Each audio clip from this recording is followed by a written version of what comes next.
I stood in the bridal suite, surrounded by satin and laughter, warm, familiar laughter that floated through the air like champagne bubbles. My bridesmaids buzzed around me, adjusting my veil, sipping mimosas, getting emotional over every little thing. Outside, the church was wrapped in white roses and eucalyptus, just like I'd always pictured. It really was the wedding of my dreams. At least it looked that way. I turned toward the mirror and took a slow breath. My dress shimmered under the stained glass light, delicate beading catching little flecks of gold. I looked like someone in a magazine, but it didn't feel fake. It felt like me, finally stepping into the moment I had waited so long for. My heart was calm, but full, like it knew something sacred was coming. People were already arriving. I could hear the soft rustle of dresses, the polite laughter, the music starting to hum. In just 1 hour, I become his wife, I whispered to my reflection, smiling. That's when I felt it. A buzz in my hand. My phone had vibrated. At first, I didn't think much of it. Probably a late congratulations text or someone asking for the address again. But when I picked up the phone, I saw the number was hidden. No name, no photo, just gray digits and a single file attached. No message, no context, just a video. I glanced around. Everyone was still busy, laughing, fixing their makeup, lost in the celebration. So I tapped play, but nothing could have prepared me for what started playing on that screen.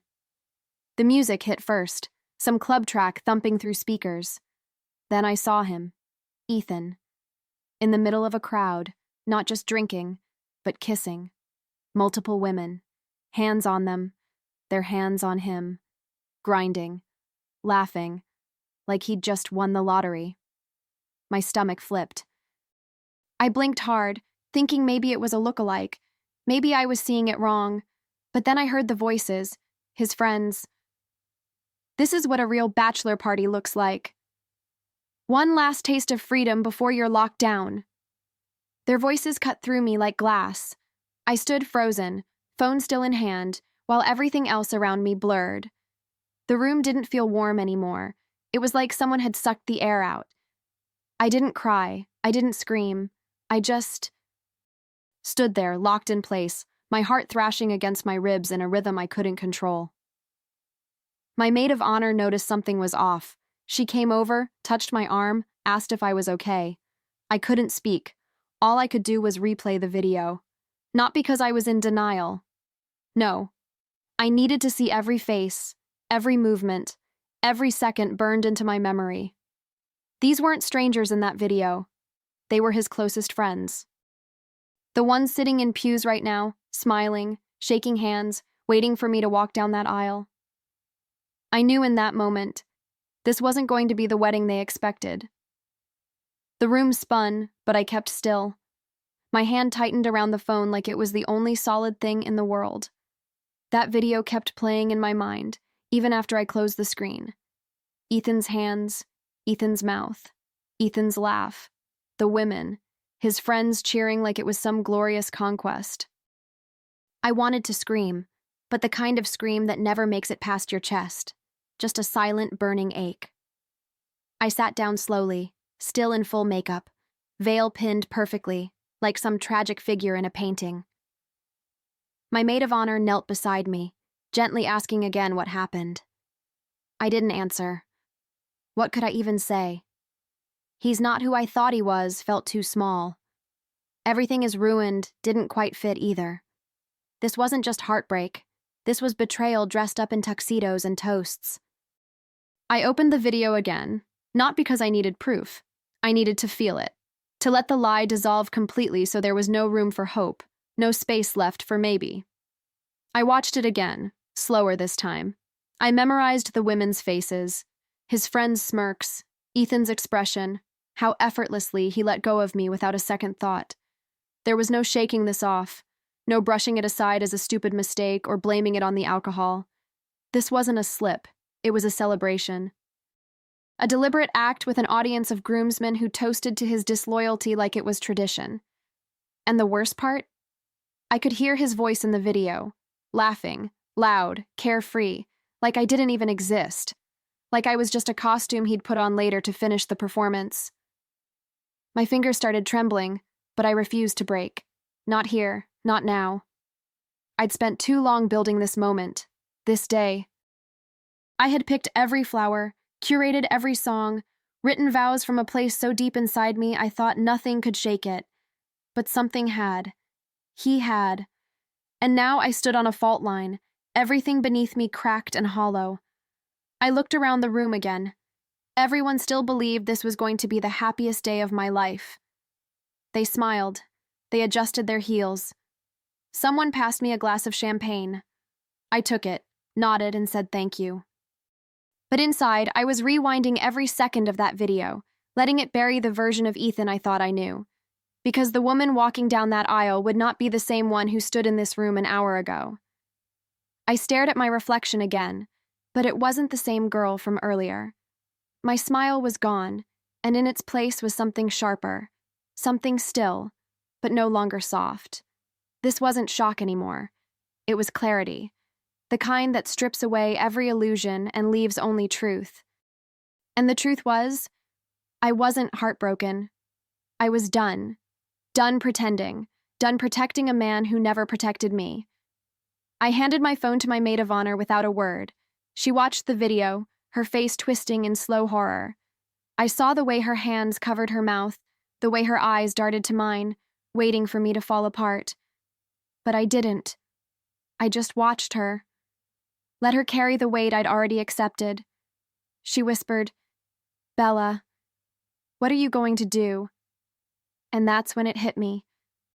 I wasn't just going to walk down that aisle. I was going to take it back. Make it mine again. If he turned our vows into a lie, then I'd make sure everyone, his friends, his family, every guest sitting in that church, knew exactly who they were clapping for. I wasn't going to cry. I was going to rewrite the ending. I didn't cry. I didn't scream. I didn't call off the wedding. Not yet. That would have been too easy. For him. Too clean.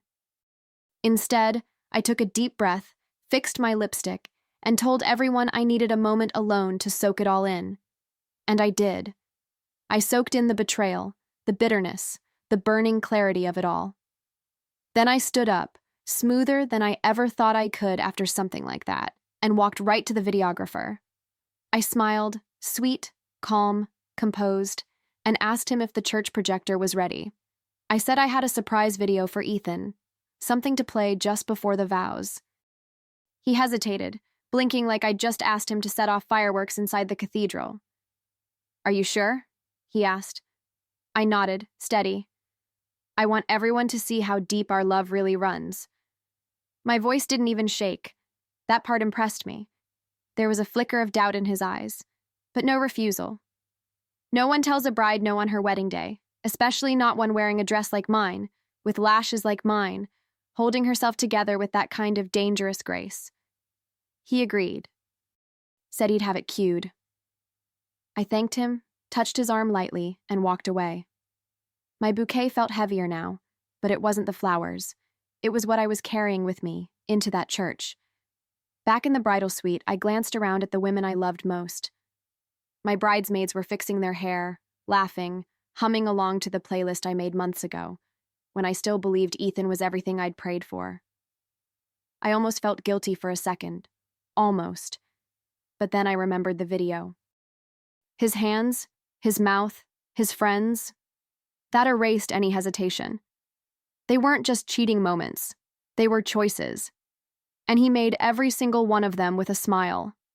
I poured myself a fresh glass of champagne, not to celebrate, but to steady my hands. Then I called the coordinator in. "Quick update," I said, casual as ever. "I'm adding a surprise video before the vows. Please make sure the tech is ready." She blinked a few times, clearly caught off guard. "That's unusual," she said. "Is it a tribute video? Childhood clips?" I smiled wider. "Something like that," I replied.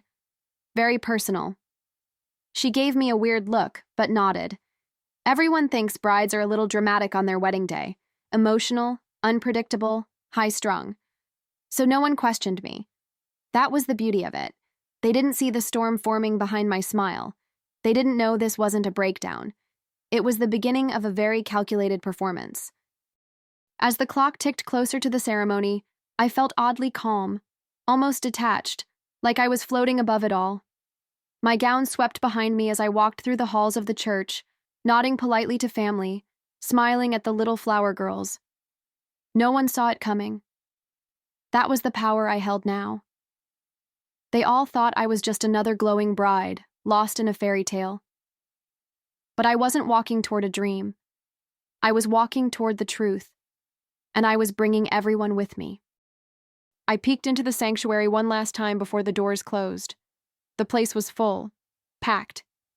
Ethan was already at the altar, shaking hands, flashing that same easy smile he wore in the video. God, the audacity.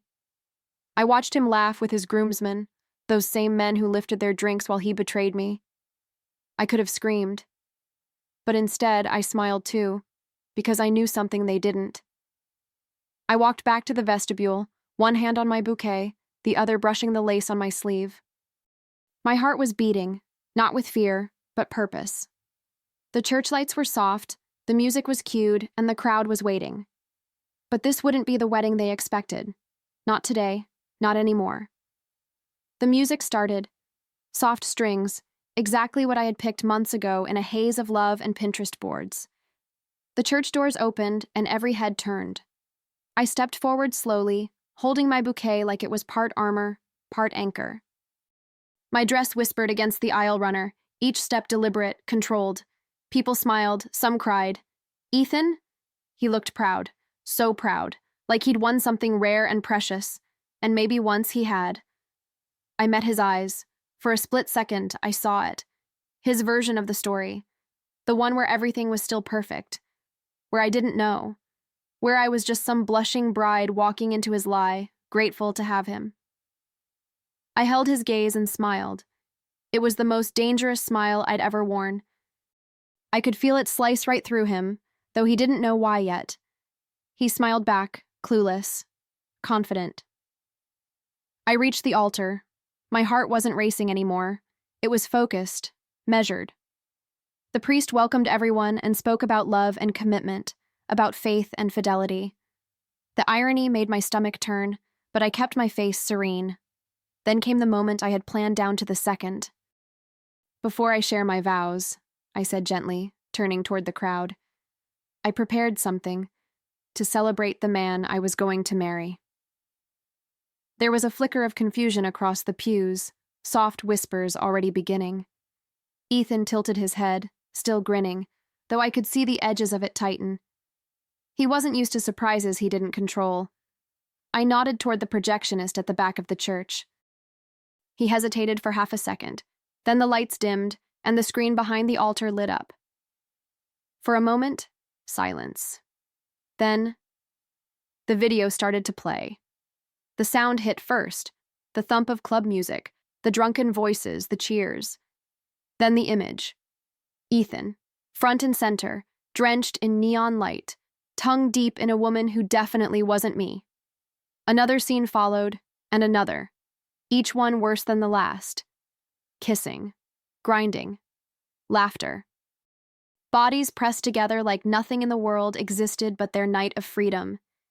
His groomsmen, my supposed brothers for life, chanting, raising glasses. One last night before you're locked down. The room gasped. Audible, collective. A woman in the second row covered her mouth. Someone's chair scraped backward. Ethan's grin shattered in slow motion. His mother's face turned white. One groomsman tried to stand. Another grabbed his arm and yanked him down. I didn't look at the screen. I didn't need to. I had memorized every frame. What I watched now was better, the unraveling of a carefully constructed lie, exposed in front of everyone he ever fooled. When the video ended, the silence was deafening. No music, no laughter, just the weight of truth hanging in the air like smoke after a fire. I turned to Ethan, and for the first time, he looked truly lost. Not angry, not defensive, just stripped bare, like a man who'd finally been seen without his costume. I met his eyes, calm and steady, and I spoke clearly so everyone could hear me. I was going to give you my forever, I said, my voice echoing through the church. But you gave yours to strangers on a dance floor. Gasps rippled again. I reached for my bouquet, not with affection, but finality, and tossed it without ceremony onto the pews. Then I slipped the ring off my finger, slow and deliberate, and placed it on the altar like it was something dead I didn't want to carry anymore. I didn't cry. I didn't look back. I simply turned and walked down the same aisle I had just entered. Only this time, I wasn't walking toward a promise. I was walking away from a performance. Behind me, the murmurs swelled, his name muttered like a curse, the room heavy with the stench of disbelief. But I didn't stop, because this wasn't the end of my story. It was the beginning of something else entirely. The video didn't just echo in that church, it exploded far beyond it. By the next morning, it was everywhere. My phone buzzed nonstop, clips reposted, reactions stitched, headlines screaming things like "Bride exposes groom at the altar" and "the most savage wedding walkout ever." I didn't post it myself. I didn't have to. Someone in the crowd had filmed the whole thing, and the internet did what it always does. It watched. And then it roared. Ethan tried to do damage control, of course. Statements, denials. A half-hearted apology on social media that got eaten alive in the comments. His friends disappeared into silence. Some were fired from their jobs. Others were dumped by girlfriends who'd recognized them in the footage. The fallout was swift and delicious, but I didn't bask in it. Not really. I let it wash over me like background noise while I reclaimed what was mine. Me. I packed a suitcase a few days later and left the city. No announcements, no explanations. I just needed space. I went places I'd only dreamed of when I was planning our honeymoon. I walked barefoot on beaches I couldn't pronounce. I drank coffee alone in little cafes without wondering if someone would text me back. And for the first time in years, I didn't feel like I was waiting to be chosen. I already had been, by myself. As the days turned into weeks, the noise around me quieted, but something inside me had started to sing. I began to write again. I hadn't touched my journal in years, not since I got so wrapped up in being someone's future wife that I forgot I was already a whole person. I filled pages with ideas, sketches, business names. I thought about all the women out there like me, who gave everything, only to watch it shatter in their hands. I didn't want pity. I wanted purpose. That's when the idea took root. A space where women could celebrate themselves, no groom required. Empowerment parties. Bold, joyful, defiant events that marked not weddings, but rebirths. I poured my savings into it. I called in every favor. I designed the logo myself. Worthy was the name I chose. Not flashy, not trendy, just true. Because that's what I had to relearn in the ashes of that ruined aisle. I was always worthy. He was just never enough. I found a cozy storefront near the water, with tall windows and creaky floors that reminded me of old bookstores and new beginnings. I painted the walls myself. Ordered the furniture. Hung string lights that made the whole place glow like a secret waiting to be told. And then, one warm Friday night, I opened the doors to a room full of women who had stories etched in their bones, just like I did.